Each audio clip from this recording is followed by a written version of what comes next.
السلام علیکم ویورز۔ جب آپ نا امید ہو رہے ہوں تو اس وقت آپ جہاں بھی بیٹھے ہوں اسی لمحے اپنے دل میں موجود اپنے رب سے ہم کلام ہو جائیں، اس کو سب بتا دیں، سب سنا لیں اسے۔ یقین کریں وہ آپ کو چند لمحات میں پرسکون کر دے گا۔ آپ کے بنجر دل پر وہ اپنی ایسی رحمت نازل کرے گا کہ آپ کے اندر کی دنیا پھر سے ہری بھری ہو جائے گی۔ وہ محبت کرنے والا رب ہے، وہ کسی کو مایوس نہیں چھوڑتا۔ صبر میں اتنی طاقت ہوتی ہے کہ دھوکہ دینے والوں کی بنیادیں ہلا دیتی ہیں۔ تمہیں کیا معلوم کہ جب کوئی بھیگی آنکھیں سختی سے رگڑ کر، لمبی سانس کھینچ کر، تلخ مسکراہٹ لبوں پر سجائے آسمان کی طرف دیکھے تو وہ ضبط کی کس انتہا پر ہوتا ہے۔ پتہ ہے صبر کسے کہتے ہیں؟ جب آپ زندگی کے اس مقام پر جہاں آپ کو زوروں سے رو رو کر اپنی تکلیف کا اظہار کرنے کا من کرے، لیکن اس کے بجائے آپ اللہ کے فیصلے پر راضی ہو کر خاموشی سے وہ وقت گزار لیں، اسے کہتے ہیں صبر۔ گھبراؤ نہیں، پریشان نہ ہو، نا امید نہ ہو، وہ تمہاری ہر صدا سن رہا ہے۔ تمہارے آنسو اس کے لیے بہت قیمتی ہیں، وہ بہت جلد تمہاری دعاؤں پر کن فرمائے گا۔ یہ دیر فقط تمہارے صبر کا امتحان ہے۔ لوگ کہتے ہیں ہوتا تو وہی ہے جو نصیب میں لکھا ہو۔ اللہ پاک قرآن میں کہتے ہیں تم مجھے پکار کر تو دیکھو، میں نصیب بدلنے پر قادر ہوں۔ جس شخص کو اللہ تعالیٰ کے ہر کام میں حکمت سمجھ آ جائے وہ زندگی میں کسی بھی وقت شکوہ نہیں کرتا، صرف تسلیم کرتا ہے۔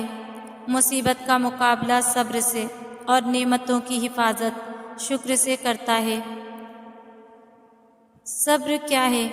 صبر یہ ہے کہ جب اللہ ان معاملات میں دیر کرے جو آپ چاہتے ہیں کہ ابھی کے ابھی ہو جائیں، یا ان چیزوں کو دینے میں وقت لگائے جنہیں آپ فوراً حاصل کرنے کی تڑپ رکھتے ہیں، تب بھی آپ شکوہ نہ کریں، تب بھی آپ اپنے منہ سے مایوسی کے الفاظ نہ نکالیں۔ جب موسیٰ علیہ السلام سمندر کے سامنے کھڑے تھے اور ان کے پیچھے فرعون کا پورا لشکر لگا ہوا تھا، نہ آگے کوئی راستہ نظر آ رہا تھا اور نہ پیچھے کوئی راہ بچی تھی، لیکن انہوں نے پھر بھی توکل رکھا اور اللہ نے سمندر کے بیچوں بیچ سے ان کے لیے راستہ بنا دیا۔ موسیٰ علیہ السلام نے اس وقت اس راہ پر بھروسہ رکھا جو انہیں نظر نہیں آ رہی تھی، کیونکہ انہیں وہ راہ بنانے والے پر یقین تھا کہ راہیں بنانے والا لازمی موسیٰ علیہ السلام کے لیے اپنی اندیکھی مدد بھیجے گا۔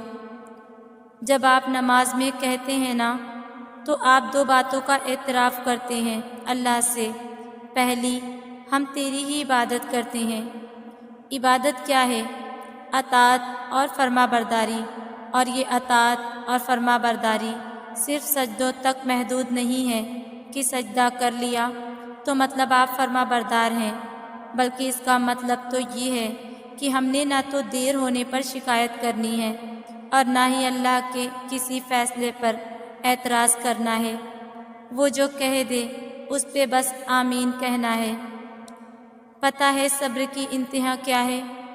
اس وقت بھی صبر کرتے رہنا جب لگ رہا ہو کہ اب کچھ نہیں بچا، سب ختم ہو گیا، اب آنکھوں میں اور آنسو نہیں بچے، اب دل میں اور برداشت نہیں رہی، اب میں گر جاؤں گا، میرے قدم لڑکھڑا رہے ہیں۔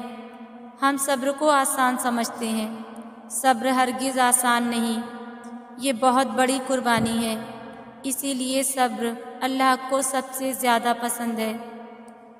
آپ آج تکلیف میں ہیں تو صبر کریں، کل یہ تکلیف ختم ہو جائے گی۔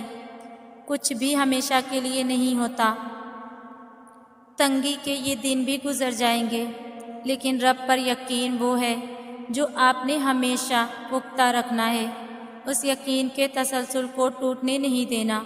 پھر دیکھنا معجزے ہوں گے اور کن فیکون آسمان سے آتا دیکھ کے آپ کی ساری اذیتیں ختم ہو جائیں گی، بس خوشیاں آپ کے دامن میں بھر دی جائیں گی۔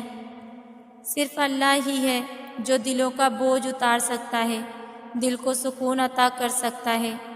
جب خالق سے دل لگا لیا جائے تو دل اتنا پریشان نہیں ہوا کرتا، کیونکہ پھر ہم ہر وقت اللہ کو اپنے پاس پاتے ہیں۔ تو دعا کرو اور کرتے رہا کرو کہ دعاؤں کا چاہے رنگ نہیں ہوتا، مگر جب یہ رنگ لاتی ہیں تو زندگی میں رنگ بھر دیتی ہیں۔ اللہ کو بہت پسند ہے جب تم اس پر توکل کر کے تمام پریشانیاں بھول جاتے ہو، صبر کرتے ہو۔ یقین کرو وہ پھر نوازنے میں دیر نہیں کرتا۔ اللہ تمہاری برداشت کی طاقت کو نہیں آزماتا، وہ تمہارے ایمان کا امتحان لیتا ہے، اور انہی کا لیتا ہے جن کو اپنا دوست بنانا چاہتا ہے۔ اللہ کو تمہاری برداشت کی حد معلوم ہے، اور اللہ کبھی تمہیں اس حد سے زیادہ غم نہیں دے گا۔ تمہیں لگتا ہے اب ہم تھک گئے ہیں، مگر تھکنا تمہارا ایمان نہیں، بس حوصلہ گھبرا جاتا ہے۔ جب اللہ کن کہتا ہے تو ناممکن ممکن بن جاتا ہے، اور دعائیں مقدر پہ بھاری پڑ جاتی ہیں۔ سب راستے ایک ہی سمت جاتے ہیں، اللہ کی طرف۔ ہر درس ایک ہی چیز سکھاتا ہے، اللہ سے محبت کا، اللہ سے قربت کا۔ سارے نبی ہمیں اللہ کی پہچان دینے ہی زمین پر آئے، ہمیں وہ اعمال سکھانے جس سے اللہ راضی ہوگا، جس سے خوش ہو کر وہ ہمیں اپنے قریب کر لے گا۔ کوئی دل دکھائے معاف کر دیں کہ اللہ ہمیں معاف کرے گا، کوئی تکلیف پہنچے صبر کر لیا کہ انعام اللہ دے گا۔ ہر شے اللہ کی سمت ہے، ہر روح کا مقدر طواف رب ہے اللہ کی طرف۔ سکون کی غرض سے اسے ڈھونڈنے نکلو گے تو اسے السلام پاؤ گے۔ جب گناہوں میں لپیٹ کر ہار جاؤ گے تو اسے الغفار پاؤ گے۔ جب سارے دروازے بند ہو جائیں گے تم پر تو تم اسے الفتاح پاؤ گے۔ جب تم یقین کے ساتھ اس کے روبرو دعا کے لیے ہاتھ اٹھاؤ گے تب اسے المجیب پاؤ گے۔ جب اپنے معاملات کا فیصلہ اس پہ چھوڑ دو گے تب اسے الحکیم پاؤ گے۔ جب کام کہیں نہ بن پائے گا تب تم اسے الوکیل پاؤ گے۔ جب اپنی من پسند چیز اس کی حفاظت میں چھوڑ دو گے تب اسے الحفیظ پاؤ گے۔ جب بے بسی کی انتہا تمہیں سجدے میں گرا دے گی تب تم اسے القادر پاؤ گے۔ جب دنیا کی ساری محبتیں تمہیں رد کر دیں گی تب تم اسے الودود پاؤ گے۔ صبر کا مطلب کیا ہے؟ صبر کا مطلب یہ نہیں کہ انسان کسی تکلیف یا صدمے پر روئے نہیں۔ صدمے کی بات پر رنج کرنا انسان کی فطرت میں داخل ہے، اس لیے شریعت نے اس پر کوئی پابندی نہیں لگائی۔ جو رونا بے اختیار آ جائے وہ بھی بے صبری میں داخل نہیں۔ البتہ صبر کا مطلب یہ ہے کہ صدمے کے باوجود اللہ تعالیٰ سے کوئی شکوہ نہ ہو، بلکہ اللہ تعالیٰ کے فیصلے پر انسان عقلی طور پر راضی رہے۔ اس کی مثال ایسی ہے جیسے کوئی ڈاکٹر آپریشن کرے تو انسان کو تکلیف تو ہوتی ہے، اور بعض اوقات اس تکلیف کی وجہ سے انسان بے ساختہ چلا بھی اٹھتا ہے، لیکن اسے ڈاکٹر سے شکایت نہیں ہوتی، کیونکہ اسے یقین ہے کہ وہ جو کچھ کر رہا ہے اس کی ہمدردی میں اور اس کی بھلائی کی خاطر کر رہا ہے۔ جب انسان کو اس بات کا علم ہو جاتا ہے کہ اللہ سب دیکھتا ہے اور اللہ سب کچھ جانتا ہے تو وہ خاموشی کی آخری سیڑھی پر پہنچ جاتا ہے، جہاں کسی سے کوئی شکوہ نہیں رہتا، جہاں دل شکایتیں نہیں کرتا۔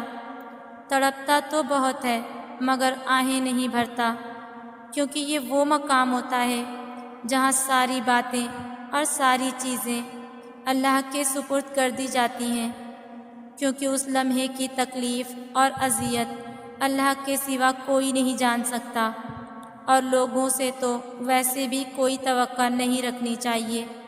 کیونکہ انسان عیبوں کو چھپانے کے معاملے میں کچا اور عیاں کرنے کے معاملے میں بہت پکا ہوتا ہے۔ یہ بس اللہ ہی ہے جو پردہ رکھتا ہے۔ شکر کیا کریں کہ انسان خدا نہیں ہے، ورنہ یہ کائنات رہتی اور نہ کوئی انسان رہتا۔ اللہ پاک تمہاری زبان کو مانگنے کی ہمت تب دیتا ہے جب وہ تمہاری دعاؤں پہ راضی ہونا چاہتا ہے۔ تمہارے دل میں بار بار ایک ہی چیز کا خیال آنا اس کی جانب سے اشارہ ہے کہ تم اسے مناؤ۔ وہ تو ان دعاؤں کے لیے بھی وسیلے بناتا ہے جو تم نے اس سے کبھی مانگی ہی نہیں ہوتی۔ پھر وہ ان دعاؤں کو کیسے ادھورا چھوڑ سکتا ہے جنہیں تم تڑپتے ہوئے اس سے بار بار مانگتے ہو۔ اس دیری سے مت گھبراؤ، بس اتنا یاد رکھو کہ جو کام اللہ کی رضا کے لیے کیا جائے وہ عبادت ہے، پھر چاہے وہ انتظار ہو، یقین ہو، صبر ہو یا دعا ہو۔ ٹوٹے ہوئے دل سے نکلی ہوئی صدا کبھی خالی نہیں جاتی اور عبادت کا صلہ کبھی رائگاں نہیں جاتا۔ تو پھر یہ سب جانتے ہوئے بھی تم کیوں اس سے مانگتے ہوئے تھک گئے جو تمہیں دیتے ہوئے نہیں تھکتا؟ تمہاری دعائیں ہی تمہارا یقین ہے کہ اللہ ضرور دے گا، اور کن محبت ہے اس کی کہ وہ دے دیتا ہے۔ اب قبولیت کے ذریعے اس کے ایک حکم پہ رکے ہیں، اور اس کا حکم صرف تمہاری ایک پکار کا منتظر ہے۔